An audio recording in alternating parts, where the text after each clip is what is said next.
घोड़ा घारे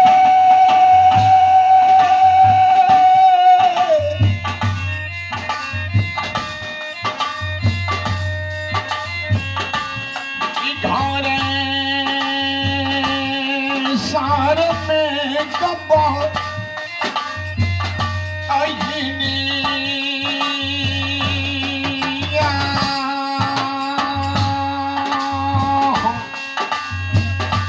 भगवान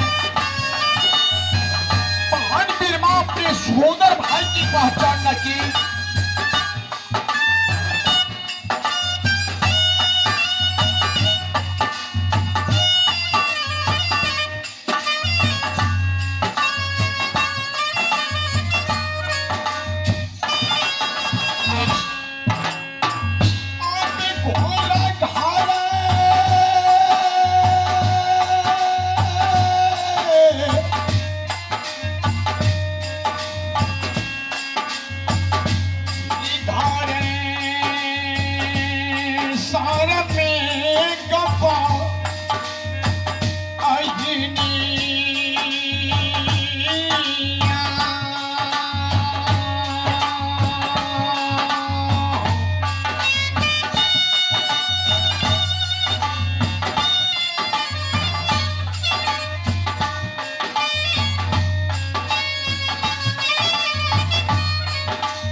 पहचान न करके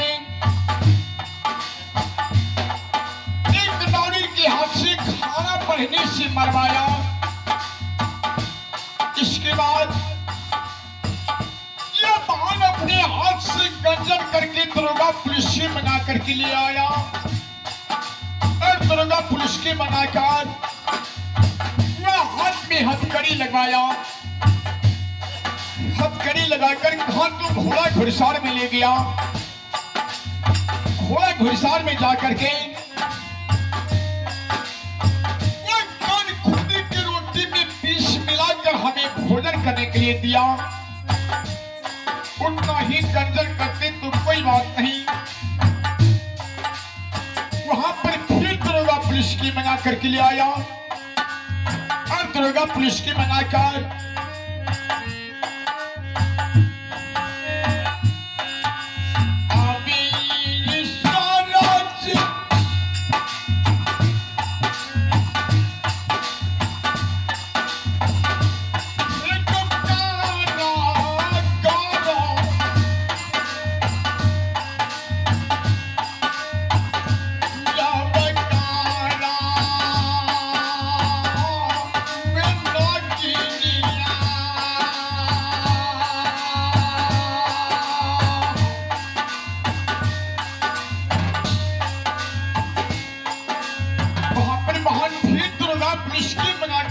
हथकड़ी लगवाया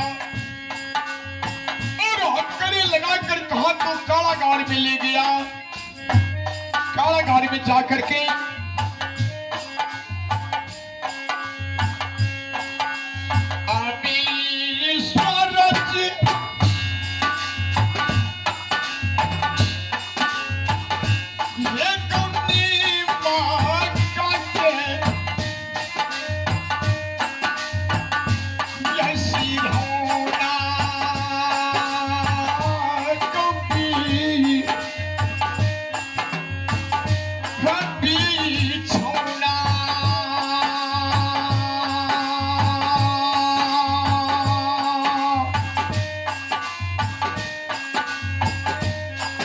कारागार में महान बीरबा निमक सिलौना निमक बिछौना ये पोर पोर में चंडाल ने काटी ठोकर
हाथ को कारागार में छोड़ दिया। इसके बाद मां धरती के सहायता से मैंने अपने प्राण की बचाया और मां धरती की आज्ञा लेकर कहा तो अपनी मां के पास गया और दोबारा 101 भार सजाकर फिर मैं राजा की पेश लेकर बहन के दरबार में आया। उस समय बहन हमें पहचान की, लेकिन भगवान उस समय फिर मैं बहन की छाल से घोड़ा घुड़सवार ले गया। घोड़ा घुड़सवार में जाकर के यह बहन के घमंड की तोड़कर, वह बहन की मोहमाया की तोड़कर और जो विपद के समय कान खुदी की रोटी भोजन करने के लिए मिला था उसे भिक्षा के रूप में समझकर आज मैं अमृतपुर सार बाबा मछिंद्रनाथ के पास चला। आज मैं बहन के हाथ की भीख यह गुरुदेव स्वामी के झोला में डाल करके इसके बाद मैं माता चरण की सेवा करने के लिए कहा तो नगर विराट लौट करके जाऊंगा। अब यहां से अमृतपुर शहर चला। भगवान भाजिया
is